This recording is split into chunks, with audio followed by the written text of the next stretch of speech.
Bienvenidos al canal de historias bélicas que merecen ser contadas. Hoy traemos un programa muy curioso en el que vamos a ver cómo se vivieron los últimos meses de la Segunda Guerra Mundial desde el punto de vista del ministro de Armamento alemán, siendo este el famoso Albert Speer. Cuando hablamos de este conflicto, siempre solemos centrarnos en las distintas batallas que tuvieron lugar en él. Sin embargo, lo cierto es que desde finales de 1941, momento en el que pasó a convertirse en una guerra de desgaste, la producción industrial pasó a ser prácticamente más importante que el desarrollo de una acción militar. Fue aproximadamente para inicios de 1943 cuando poco importaba ya cualquier victoria militar que pudiese producirse en el frente si el enemigo era capaz de recuperarse completamente de las pérdidas en pocos días o semanas. Como ya vimos recientemente en el programa sobre la guerra total, en el que analizamos a fondo el tema de la producción industrial, parece ser que no fue hasta la fecha de 1943 cuando Alemania comenzó a ser consciente de este hecho. Como vemos en el gráfico, y por paradójico que resulte, cabe señalar que fueron precisamente los años en los que Alemania llegó a su máxima producción los momentos en los que más derrotas aplastantes sufrieron. Esto nos lleva a pensar que de no haberse incrementado esta producción de la forma que se hizo a partir de 1943, es muy posible que la Segunda Guerra Mundial en Europa hubiese terminado mucho antes. En cualquier caso, y una vez visto esto, pasemos a la pregunta que nos ha traído aquí. ¿Cuándo dio el ministro de Armamento la guerra por perdida? ¿Cuándo reconoció Albert Speer que la capacidad industrial alemana era ya incapaz de hacer frente a las necesidades de la guerra? ¿Acertó en sus predicciones? Pues vamos a verlo.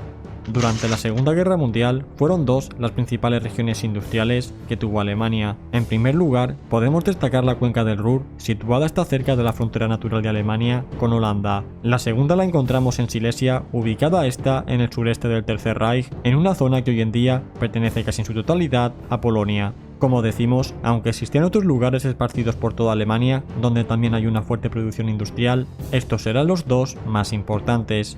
A medida que avanzaba el conflicto, Alemania iba perdiendo territorio de forma imparable, además de tener que renunciar a muchas fuentes de materias primas, las cuales se habían llegado a alcanzar. También se vieron castigados por descomunales bombardeos dentro de sus fronteras que dañaban sus industrias y sus vías de comunicación. Estas acciones, además de paralizar la producción en las regiones afectadas, obligaba además a tener que destinar grandes recursos a su reparación. Esto no hacía más que reducir la capacidad industrial de Alemania, la cual sin embargo alcanzó sus mejores cifras en esta época.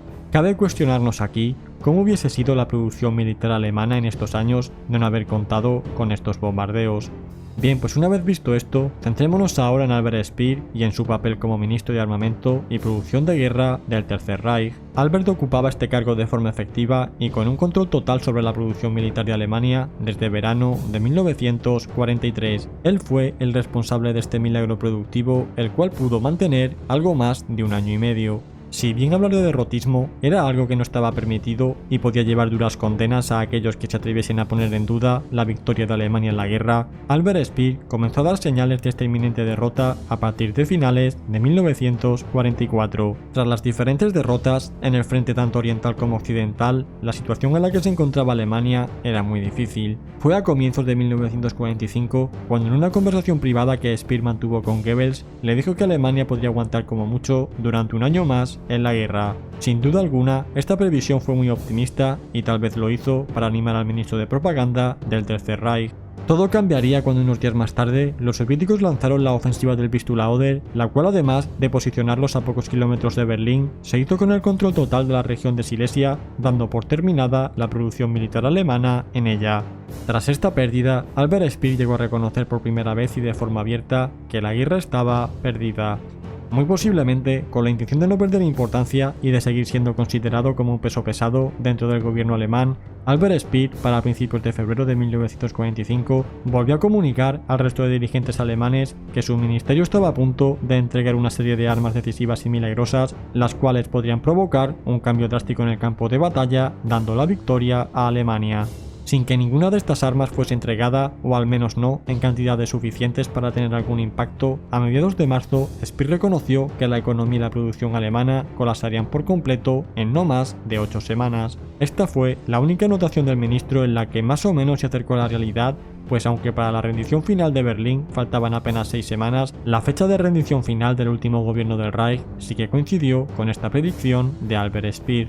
A pesar de todo, para mediados de marzo de 1945, la otra gran región industrial de Alemania todavía estaba bajo su control. Esta se perdería finalmente unas semanas más tarde tras la ruptura final del frente de los aliados occidentales. Esta llevó rápidamente a los mandos aliados a dirigirse a toda velocidad a la cuenca del Ruhr para rodear la región y terminar así con la producción de armamento alemana. Así que, para principios de abril, los aliados cercaron completamente esta zona, dejando a los alemanes sin su último bastión industrial. A partir de este momento, las tareas de Albert Speer se redujeron al mínimo, pues ya no tenía zonas industriales que dirigir. Sus funciones pasaron a ser la paralización de ciertas órdenes de destrucción total, como por ejemplo fue la Orden Nerón, con el objetivo de poder presentar un currículum más atractivo cuando ese final de la contienda llegase. Tras la rendición de Berlín y el suicidio del líder alemán, Albert Speer se puso las órdenes de Dönitz en el nuevo gobierno que este encabezó hasta su capitulación final unas semanas después.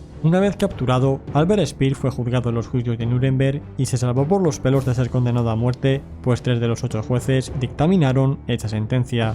Finalmente, fue condenado a 20 años de prisión, los cuales cumplió en su totalidad. Tras ser puesto en libertad en 1966, quiso recuperar su trabajo como arquitecto, aunque no pudo hacerlo. Albert Speer terminó dedicándose a escribir diferentes memorias y a dar entrevistas tanto en Alemania como en otros países como Gran Bretaña. Moriría finalmente en 1981 debido a un derrame cerebral, mientras se disponía precisamente a dar una de estas entrevistas en territorio inglés.